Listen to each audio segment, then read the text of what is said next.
In 2078, the NEB Corporation has been controlling all mining operations in the known solar systems for 50 years. 20 years ago on Sirius 6B, NEB found a new material named beryllium, which could solve the world's energy crisis. However, mining beryllium unleashed lethal doses of radiation and pollution.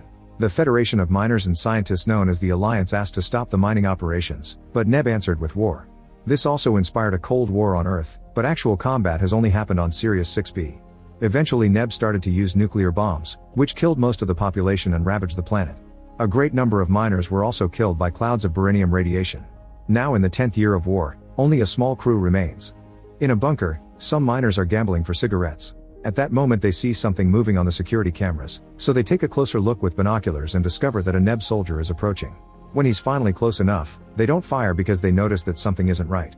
Suddenly a loud screech can be heard as something begins to move very quickly under the sand. The soldier immediately shoots the thing to stop it, but more of these creatures arrive. They're called screamers and their screeching makes the soldier's ears hurt. He continuously shoots at them yet the screamers keep coming and surround him. When the soldier pulls out a cylinder, the screamers jump out of the sand to cut his arm off. After also cutting his leg, they attack one last time to kill him. The miners watching this cry or puke at the sight. At that moment Chuck arrives and says that without the screamers, they would have already lost the war. He wonders why a soldier would approach their bunker alone, and a miner theorizes he wanted them to see that cylinder. Chuck decides to retrieve it, so he activates a bracelet that will keep the screamers away before stepping outside. The soldier's leg suddenly disappears under the sand as it's dragged by the screamers, and soon the rest of the body follows. When the screamers try to take the chopped arm too, Chuck opens fire to scare them off. Then he grabs the cylinder and discovers it's a message for the Alliance. Moments later Chuck brings the message to Commander Joseph, pointing out how strange it was to see a NEB soldier alone after 6 months of nothing. Joseph can't open the cylinder, which ends up popping on its own to eject the message. It was sent by the Marshal of the NEB army and asks for peace negotiations. Chuck thinks it's good news, but Joseph thinks it's a trap. Afterward Joseph tells his communications officer to send a message to Earth asking how they should proceed. She takes the chance to inform him that they've picked up a message on the emergency bandwidth from a commercial transport requesting permission to land. The bunker is far from shipping lanes, so Joseph thinks it's strange for a commercial transport to fly in the area. He tells the officer to ask the transport what the emergency is. Then Chuck and Joseph notice that the message includes a map of NEB's command post. Joseph still thinks it's strange that they sent just one guy and not a full team, not to mention that the monitors indicate NEB hasn't had radio waves for 2 weeks. Sometime later Secretary Green arrives to talk to Joseph and Chuck. He informs them that NEB has asked for a ceasefire, so they can finally end the war. Beryllium has been found on Triton 4 and it doesn't have radiation so NEB can start mining there soon. At that moment Green starts dissolving because he's actually a hologram message. The radiation from a dust storm is interfering with it, but after pressing a few buttons it goes back to normal.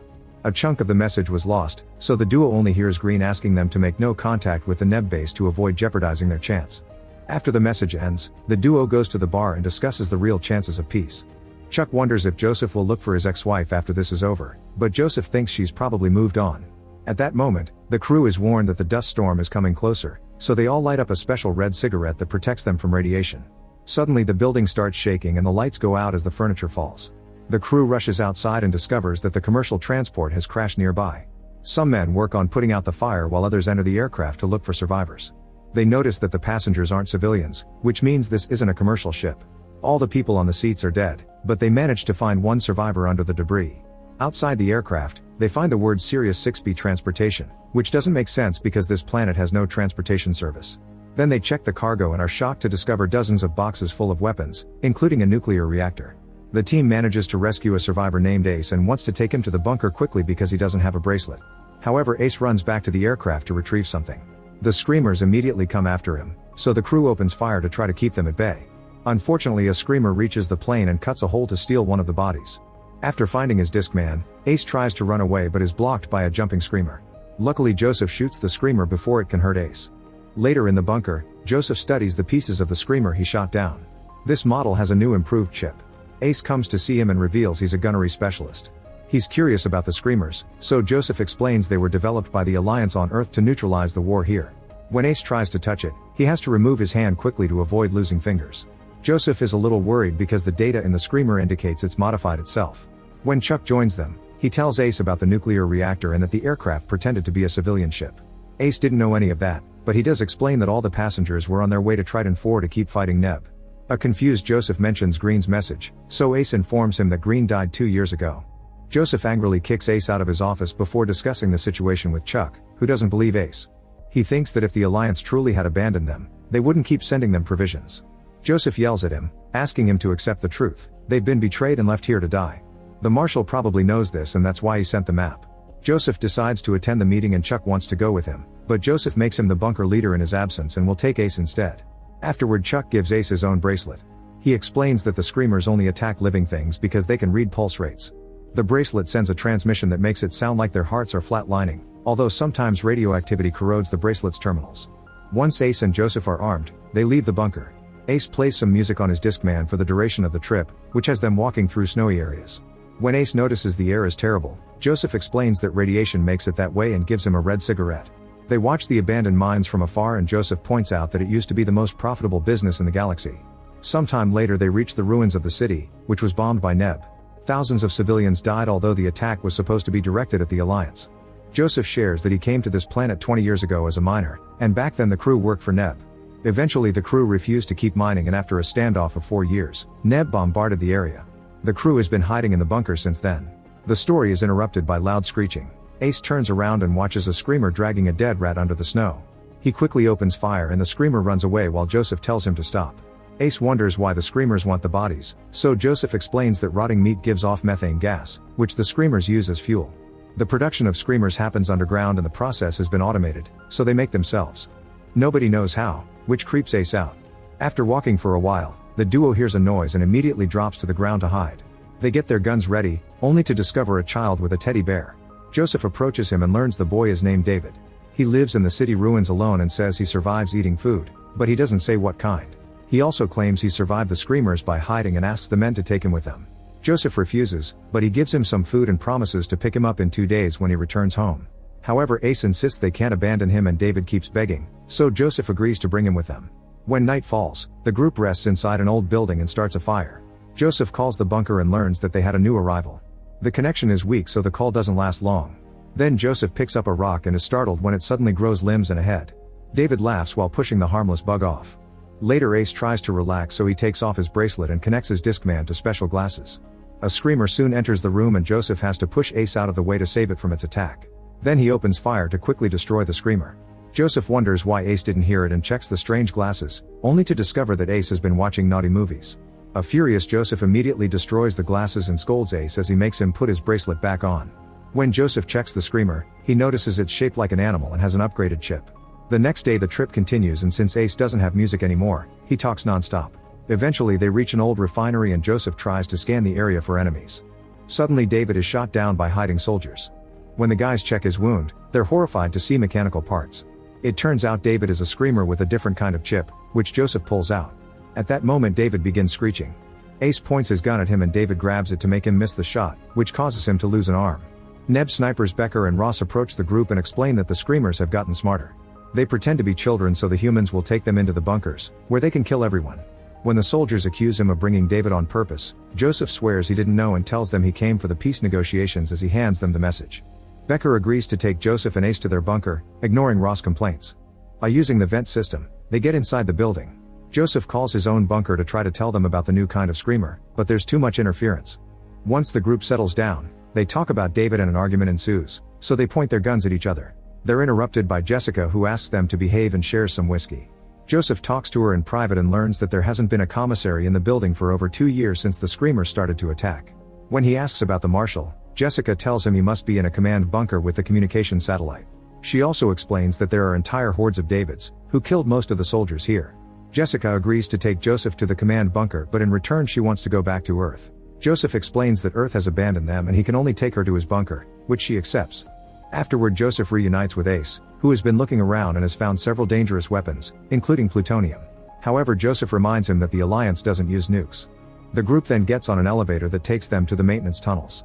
Ross is suddenly startled by a noise but it's just a bunch of rats, and Becker teases him for being scared of them. After walking for a while, they find a grate in the ceiling and open it, causing a body to fall off. They use the grate to reach the next floor, where they climb a ladder that finally takes them to the command center. When they look around, they're horrified to discover blood everywhere but not a single person. Ross has a breakdown because he thinks there's no hope and starts throwing things off the tables. Joseph fires in the air to stop him and tells Ace to shoot him if he makes another noise. Next Joseph tries to use the computer to contact Earth, but he keeps getting an error message. At that moment a Screamer enters the room, so the group hides behind the servers. The screamer climbs the computer and connects its tail to download some information, then it leaves. When the group comes out, the screamer detects Ross and starts coming back. Ace covers Ross with his own body so the bracelet can protect both of them, causing the screamer to fail its scan and leave again. However, as soon as Ace takes one step back, the screamer jumps to attack. The men immediately open fire to kill it, but they also break the computer in the process. As the lights go out, they hear David's voice asking if he can come with them. Joseph makes Ace evacuate the others while he stays with the computer. He manages to turn it on again and scans the chips, which gives him access to the screamer's files. Two Davids are walking in the darkness and Joseph can hear them talk again while he studies the different screamer models. When a David gets close enough, his face transforms into a horrible monster, so Joseph shoots him and runs away. At the elevator, Ace wants to wait for Joseph, but Ross refuses. In the tunnel, Joseph keeps tripping and falling while hearing David's voice getting closer. He's suddenly startled by a rat on his shoulder and someone appearing behind him, but it's just Ace. The screeching follows them through the tunnel while the duo keeps running, and they make sure to close the door before approaching the elevator. The others have already left and the elevator is coming back down very slowly. While the screamers start shaking the door, the elevator finally arrives with Jessica, so Joseph and Ace get to escape. The group reunites on the next floor and Joseph shares what he saw on the computer. David is type 3 and the reptile is a type 1, so they're missing one type of screamer. Jessica and the boys explain that type 2 is a wounded soldier crying for help. There were a few a month ago but they haven't seen them since.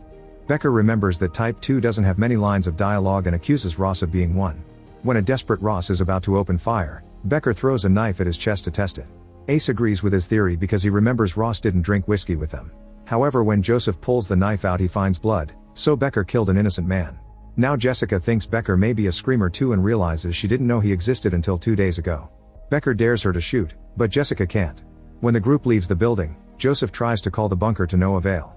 Becker refuses to apologize because it was an accident, and Joseph says he'll kill him if necessary. After many hours of walking, they arrive at the Alliance bunker and Joseph finally manages to communicate with Chuck. He asks him to come out, but Chuck just keeps repeating that he should come in instead. A suspicious Joseph asks for the door to be opened, and the group is horrified to see a bunch of Davids coming out of the bunker with their teddy bears. The team immediately opens fire, bringing down the kids one by one. Soon the underground screamers also appear, so the group has to split their attention to shoot those as well. When the Davids get too close, the team activates their flamethrowers to melt them down. Unfortunately, more and more Davids keep coming out of the bunker. Joseph reveals that Ace stole a nuke from the command center and tells him to put it in his weapon. Then he shoots it at the bunker, causing a huge explosion that blows up the building and knocks the whole group out. In the morning, Ace wakes up and hears Becker asking for help because he's hurt, so he rushes to his side. However, Becker confirms he's a screamer and hugs Ace to start crushing him. By the time Joseph wakes up, Ace is already dead. Becker throws the body away before knocking Joseph down. Then Joseph shoots him in the face and damages his cheek, but it isn't enough to stop him. While Becker keeps talking about clanker philosophy, Joseph gets stronger ammo and shoots him again, this time splitting his body into two. Afterward, Joseph tells Jessica that there's an emergency vehicle programmed by the Alliance which they can use to go to Earth, although it's hidden in the mountains. Before leaving, Joseph takes Becker's chip and notices it has words in a language he doesn't recognize. When Jessica asks to see it, Joseph takes the chance to slash her hand. The wound bleeds, confirming she's human. Joseph bandages the injury while apologizing, saying he had to make sure she wasn't a screamer. He offers to put himself through the same test, but Jessica stops him and they kiss. Then the couple starts searching for the emergency ship. The cold is quite vicious and Jessica considers giving up. However, Joseph says she's all he has and promises to take her home. Sometime later, Joseph finds a panel under the snow and presses a button to open a hidden door in the mountains that takes them to a secret warehouse. While Jessica takes the elevator in the vehicle pit, Joseph tries to activate the system, but the buttons aren't working. He climbs the stairs and opens a power box to fix some cables that trigger a countdown. At that moment, someone punches Joseph. He looks up to find Chuck, who throws his gun away and says everyone must die alone before pushing him off the edge. Joseph manages to save himself by holding on to a crane, so Chuck jumps to join him. It turns out Chuck is a screamer and explains that Type 2s can take people's faces. That's how they got Chuck and also the marshal, who sent a fake message. Chuck tries to throw Joseph off the crane, but Joseph holds onto it again. Then Chuck puts his legs around Joseph's neck, choking him while mocking him for losing his wife. Joseph suddenly pulls out a knife and stabs Chuck, but it doesn't do much damage. Next he connects a cable to the knife, which electrocutes Chuck and causes him to fall. When his body hits a security laser in the pit, it disintegrates. Afterward, Joseph goes down the pit using the crane and reunites with Jessica. Unfortunately, they discover that the aircraft only has room for one person, so Joseph kisses Jessica and tells her to go. She says she can't before a second Jessica appears behind them. It turns out she's a Type 4, which is so advanced that it can bleed and even get naughty. A furious Joseph pushes the first Jessica off and tries to get on the ship, only for the second Jessica to throw him against the crane. Then she tries to get on the ship too, but Jessica 1 comes back and starts fighting her for it. The screamers fight each other all over the place and keep getting wounded when they touch the security lasers. While Joseph sneaks around to grab a gun, Jessica 2 manages to stab the other one to defeat her. Then Joseph shoots the winner, who screeches to make Joseph fall. At that moment the aircraft activates, and the fire from the engines burns Jessica 2 until she explodes. Jessica 1 says that Joseph taught her how to love before she dies. After kissing her goodbye, Joseph rushes to get on the aircraft and finally takes off with a teddy bear as his only souvenir from this planet. When he takes off his bracelet, the bear starts moving because it's a screamer too. Make sure to subscribe and turn on notifications so you can watch more videos like this. Thanks for watching.